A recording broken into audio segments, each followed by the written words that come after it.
The real longbow, a weapon of volume, not precision. The Robin Hood of legend, who splits an arrow at 100 paces, was never shooting a real war bow. A true English longbow was a 6-foot yew-stave pulling 100 to 180 pounds, a brutal tool meant to hurl dense clouds of arrows onto enemy formations at 200 to 300 yards, not to hit a playing card.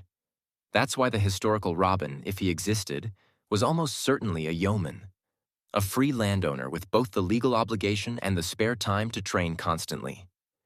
Knights considered the longbow beneath their dignity. Ordinary peasants rarely had the leisure or the childhood strength building to master it. Mastery took 15 to 20 years. Boys began with light bows and worked up gradually. The physical cost was permanent. Archaeologists today identify longbowmen by deformed shoulder blades, twisted spines, enlarged left arms, and bone spurs on fingers and clavicles. You didn't aim in the modern sense. You drew and released in one motion within 2 or 3 seconds. Holding longer invited muscle tears. Accuracy was pure instinct. On the battlefield, the longbow's magic was rate of fire. 10 to 15 aimed shots per minute, arrows stuck point down in the ground or grabbed from communal bundles. At Crécy, 1346, Poitiers, 1356, and Agincourt, 1415, several thousand English and Welsh archers could loose 500,000 shafts in an afternoon. Narrow bodkin points defeated mail at range and sometimes glanced through early plate.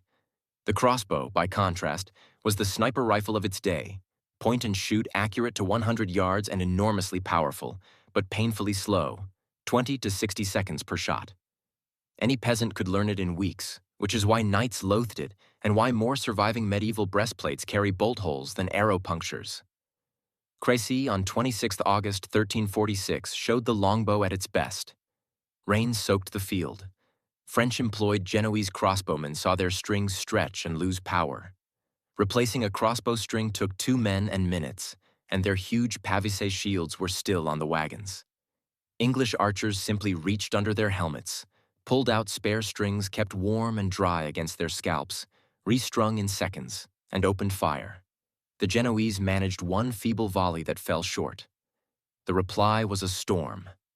In the ensuing panic, French knights charged, rode down their own mercenaries, and turned the field into a killing box under relentless arrow fire. If Robin Hood ever won the Silver Arrow at Nottingham, he did it with a light bow. The great warbow he supposedly carried through Sherwood was a different beast.